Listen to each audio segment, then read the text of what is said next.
Hey, welcome back everyone. This is Aluminum Tarot. We are happy to kick this off again.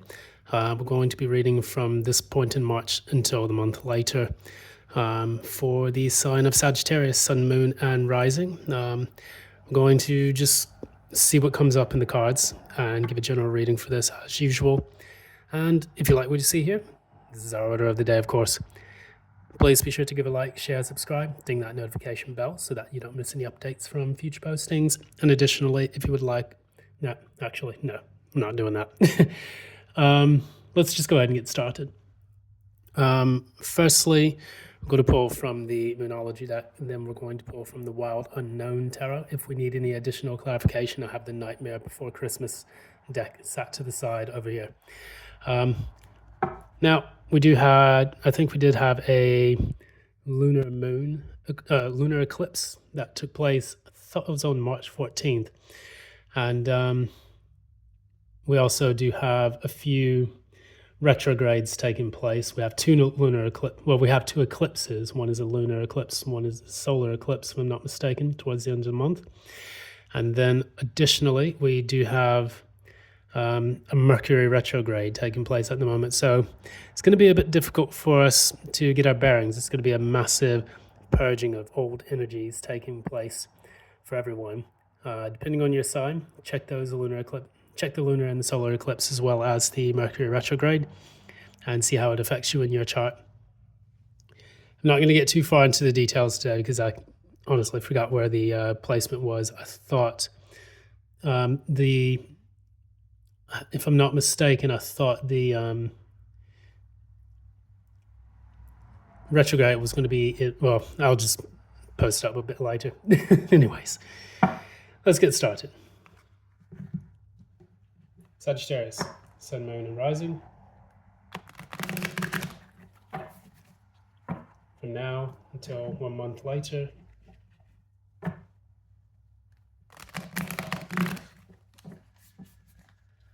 Sagittarius from now until a month later.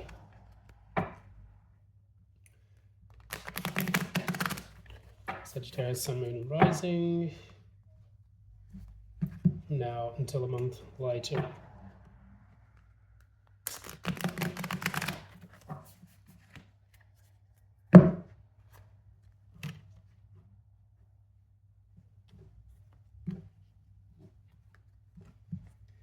Okay, let's get started. Sag.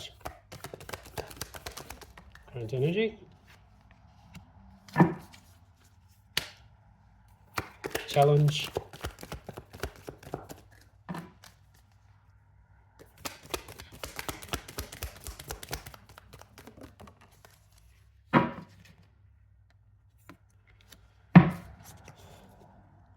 Recent past.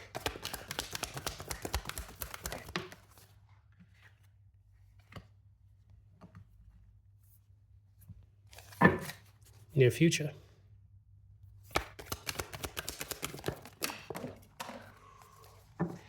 Cards are flying about. Give me a minute. Okay, we found it. It's at the core of the reading.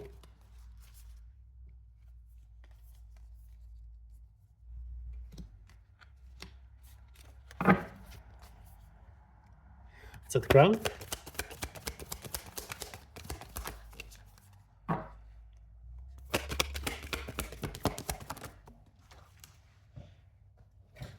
Sagittarius, your cards are very jumpy, and the one that jumps out is, ironically, the Chariot. So we'll get into that.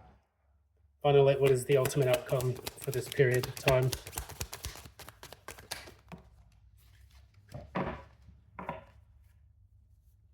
Okay, so we have the Queen of Swords in the reverse. We have the Queen of Pentacles in the reverse. Queen of Swords is the final outcome. We're then going to look into some of the energies taking place. Let's pull a Moonology and see what it tells us.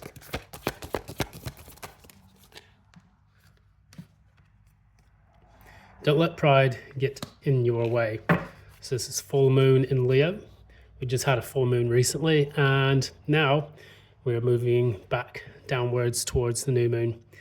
What we see here in this reading, I'm just going to see and read what I find here laid out before me. We talk a little bit about the Queen of Pentacles in the reverse. That usually talks about someone who's been knocked a little bit off kilter when it comes to their practical world, the material world as well. So maybe you have been dealing with a situation where something within your material resources has been taken from you, or you've probably had to recoup a little bit of losses, or things just don't feel as grounded, as stable as they could be. However, it's not to say that you can't recover from that and to move forward. We are looking at the Three of Wands, which is a card of waiting for your ships to come in. And it's usually something that you know is coming in, because that usually comes after the Two of Wands, where you're actually planning and trying to ascertain which steps to take. And then once you make those actions, then the Three of Wands is when they come in. However, you have the Two of Swords in the reverse as your challenge, which is all about making a firm decision in something. It's no longer being indecisive. In the reverse, it's being decisive, putting those swords down and saying, okay, we're no longer at odds or at loggerheads with each other when it comes to the thoughts that we have. Normally, the Ace of Swords is what gives us clarity. The Two of Swords, when you have two conflicting or opposing views. This is my card I like to call of dialectics, where two competing views are taking place in your mind, and it's actually, the strongest idea survives and wins and all of that. So what you're doing right now in this process of waiting, you're just trying to make a firm decision. You're hoping that you make the correct decision in all of this, because you don't want to commit to an action once it's set forth and then realize that you've either A, been wrong, or B, it's become a bit too difficult for you to ascertain. Now, we have the Four of Wands in the reverse. Sometimes that can be a card of stability. We do see a lot of different kinds of Wands cards coming out here, but it can also mean that a move or an action that shakes the foundation of what it is that you're planning to do. Kind of like mini tower energy, I would say. But in this particular one, in the recent past, maybe things were a bit unstable for you, and now you're trying to replant a new foundation for your life. I'll go ahead and clarify that when something's telling me to do so.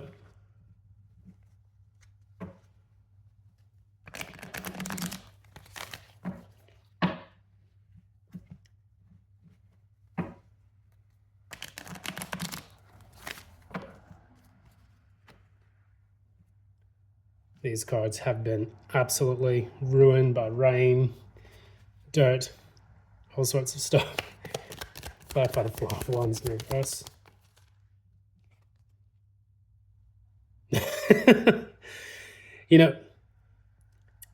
When I read for, so this is the Four of Wands, clarifying the Four of Wands. This is the second time in 2 days that this has happened. I'm not going to question it. It's when I was reading, I think it was either Taurus or Pisces. I think, yeah, it was Pisces. And I pulled the same card. It was the Fool twice in the near future. In the recent past, for the Sagittarius card, I'm pulling the Four of Wands in the reverse twice. So there are very, very strong energies about, I know my cards well enough to at least know when they double clarify like this, in a probability of 156 cards, that is telling us that we need to pay extra care and attention to the message. So whatever it was that it was in your past where you went through a period of massive instability, you're now moving into clarity and thorough planning, which is going to alleviate a lot of that instability. So you may be getting your finances right, since it was the Queen of Pentacles in the reverse. That does oftentimes deal with our material and financial world and the things that we choose to nurture. And what I see here, the Ace of Swords and the Two of Wands, with the concrete planning that you make, you're going to be able to get clarity in the near future. Clarify these two cards. Clarify these two cards. So,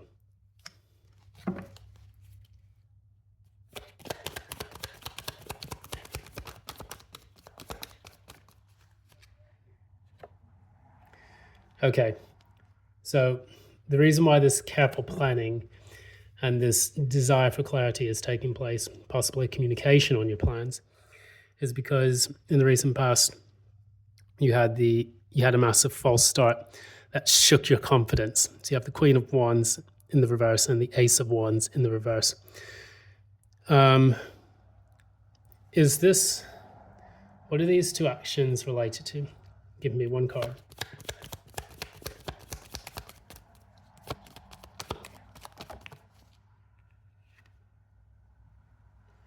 Okay, Two of Swords, once again. So what it's saying is clearly you have to make a decision on this. What is the decision about? The decision is about rejection, boredom, and what else? It's too many cards. Let's try that again.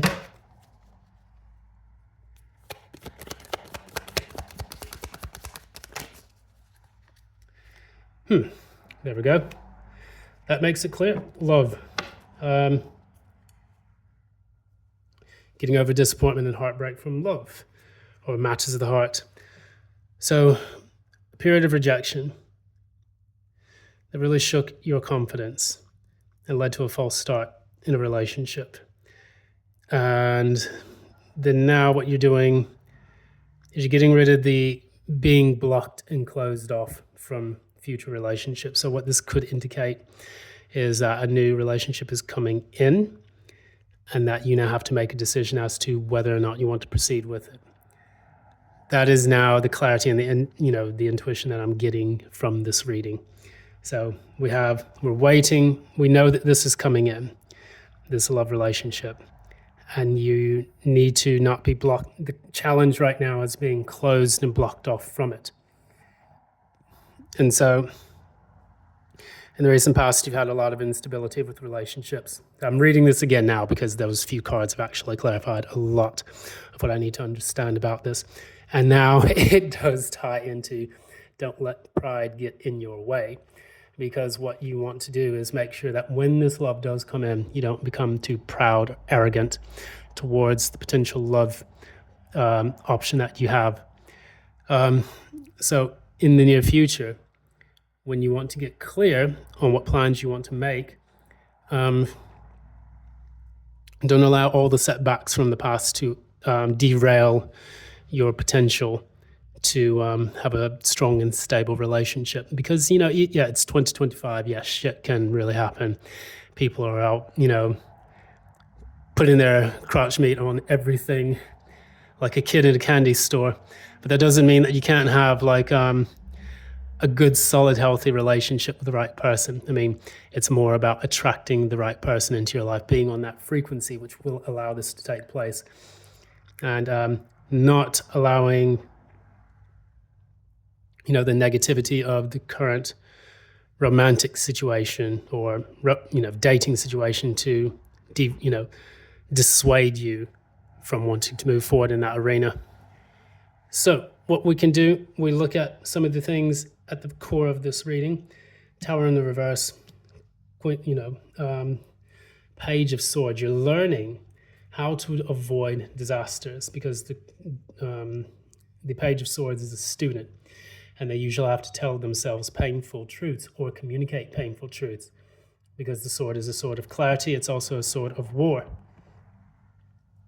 And what we look at when we see this is that in the past you've had these tower moments, and that you have felt that love was not something that you really wanted to become involved in, but you're learning about how to avoid the disasters that have taken place in previous attempts to become embroiled into a relationship. What we know currently here is that we have the Chariot, and the Chariot is about moving forward, making absolute progress. Clarify the Chariot.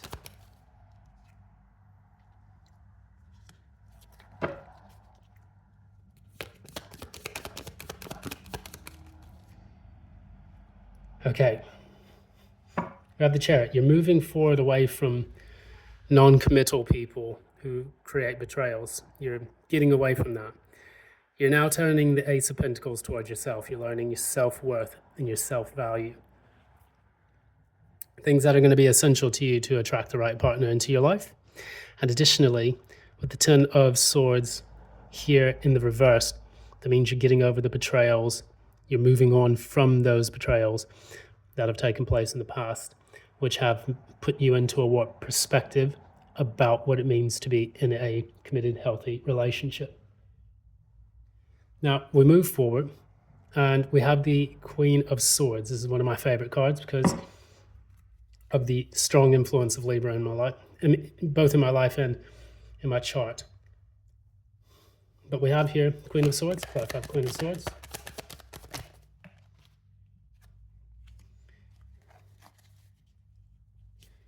Clarify once more.